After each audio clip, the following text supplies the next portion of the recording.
تو پہلے آپ کو یاد ہوگا کہ جیسے شوکت صدیقی صاحب کا ایک حکم موجود ہے،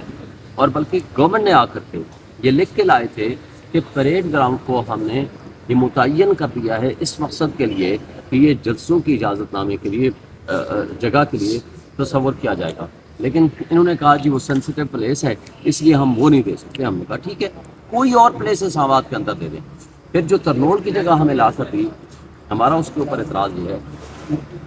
کہ ایک تو وہ اوپن پلیس بہت چھوٹی ہے، دوسری دفعہ ابھی ہمیں بھی کہا ہے جس طرح پشتون کو اجازت دی تھی کہ ایک روڈ بلاک بند کر دی تھی، دوسری روڈ سے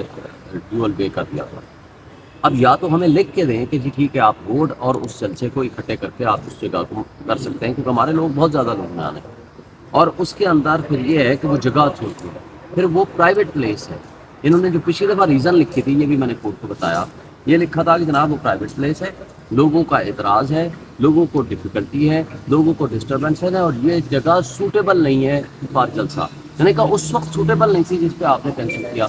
آج ڈی سی صاحب کے نے جو پہلے پرمیشن دی تھی، جو چیف کمشنر نے ودرا کر لی، تو آج وہ جگہ کیسے سوٹیبل ہوگی؟ انہوں نے پھر اس پہ ڈائریکشن دی ہے کہ اس پہ آپ اپنی جگہ متعین کر کے ان کی اپلیکیشن ڈیسائیڈ کر کے واپس لے آئیں، اور اگلے فرائیڈے کو فکس ہوگی یہ۔ اب یہ 2 دن میں ڈیسیجن ہے۔ اچھا، اس سے پہلے بھی شعیب شاہین صاحب آپ لوگوں کو الاؤ کیا گیا، اجازت دی گئی، لیکن اینڈ ٹائم پہ جب رات کو این او سی منسوخ کیا گیا، تو اب کی بار کیا گارنٹی، کیا شورٹی ہوگی کہ منسوخ نہیں کیا جائے گا؟ یہی بات میں نے کی، یہی بات کورٹ نے کہا کہ جی سارے رسپونڈنٹ ہیں، اس لیے اب ہم نے سب کو رسپونڈنٹ بنایا، سیکٹری انٹیریئر کو، آئی جی کو، چیف کمشنر کو، ڈی سی کو، اور نیچے جو ہیرارکی ہے۔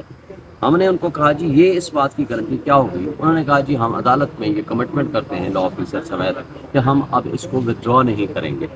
انہوں نے کہا اس لیے میں نے بھی ریکویسٹ کی اور کورٹ نے بھی کہا کہ اس لیے میں جب تک جلسہ ہو نہیں جائے گا یہ کنٹمپٹ پینڈنگ رہے گی اور اس کے اوپر پروسیڈنگز کنٹینیو رہیں گی۔ تو لہٰذا ہم یہ توقع رکھ سکتے ہیں کہ یہ آخری رات یہ نہیں کریں گے، لیکن ہم نے ایک بات آپ کو واضح کر دیں، اب ہم نے چونکہ کورٹ کا راستہ اڈاپٹ کر لیا تھا، اس لیے ہم نے کہہ دیا کہ ہم ایک دفعہ کورٹ کے ذریعے سے آئیں گے۔ اب ہمیں ایک دفعہ اجازت نامہ مل گیا یا جو ایگری ڈیٹ ہو گئی،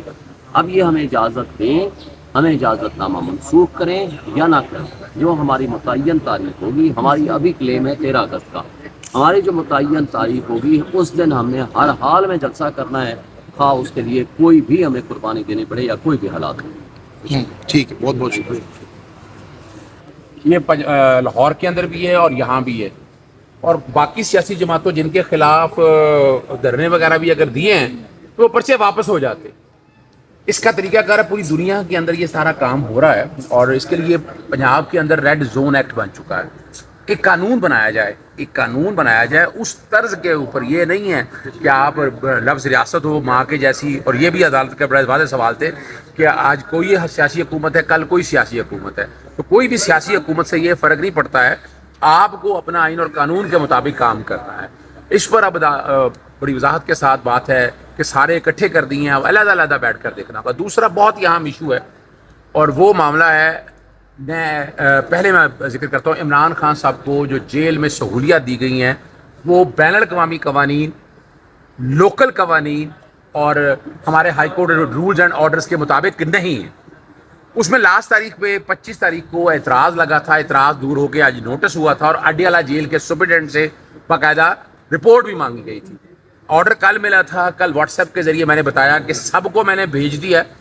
میں نے باقاعدہ خط بھی لکھ دیا ہے، آئی جی پریزن کو بھی لکھا ہے، اور رپورٹ نہیں دی جا رہی۔ اور سب سے اہم بات جو آج عدالت کے سامنے ایک بات کہی ہے کہ وہاں اجازت ہے ٹیلی فون پہ بات کرنے کی، عمران خان صاحب کو ان کے بچوں سے بات نہیں کرائی جا رہی۔ یہ تو بڑی بات ہے، نہ واٹس ایپ پہ نہ کسی، اور یہ قانون اجازت دیتا ہے، بین الاقوامی universal declaration of human rights, I C C P R کی بات کر رہا ہوں میں، نیلسن منڈیلا رولز کی بات کر رہا ہوں، کنونشن اگینسٹ ٹارچر کی بات کر رہا ہوں، کائرو ڈیکلیریشن کی بات کر رہا ہوں، اور high court rules and orders کے حوالے سے اس پہ اٹارنی جنرل کو کورٹس کال پہ آ کر بلایا ہے، اور 6 اگست کے لیے آرڈر ریپیٹ کیا ہے، اور باقاعدہ سمن وغیرہ اگر جمع کروانے ہیں تو انشاءاللہ جمع کروا دیے جائیں گے۔ آخری معاملہ جو ہے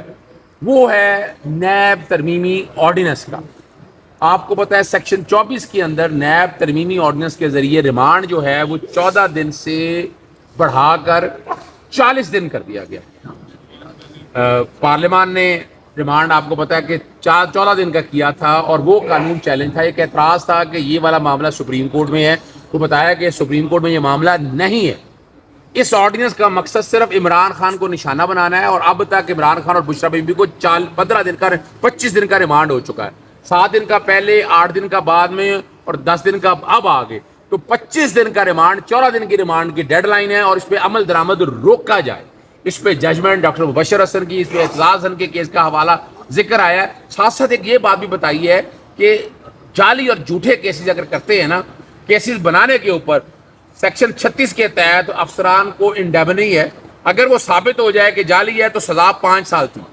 اس آرڈیننس کے ذریعے سزا وہ کر دی گئی ہے 2 سال۔ اس پہ عدالت کا بڑی وضاحت کے ساتھ کہہ رہا تھا کہ یہ سزا 2 سال کیوں کر دی گئی؟ میں نے کہا یہ بدنیتی بربابری ہے، اور پارلیمان نے بیٹھ کر یہ طے کیا، اور ایک آرڈیننس کے ذریعے، اور وفاقی حکومت نے اگر کوئی آرڈیننس پاس کرنا تھا کیا اپروول دی ہے، اور آصف علی زرداری صاحب یہ آرڈیننس پاس کرنے سے پہلے بطور صدر چلے گئے تھے، آپ کے سامنے بات ہے، اور یوسف رضا گیلانی نے یہ آرڈیننس پاس کی ہے۔ اب ایکٹنگ پریزیڈنٹ کو یہ اختیار نہیں ہے آرڈیننس جاری کرنے کا،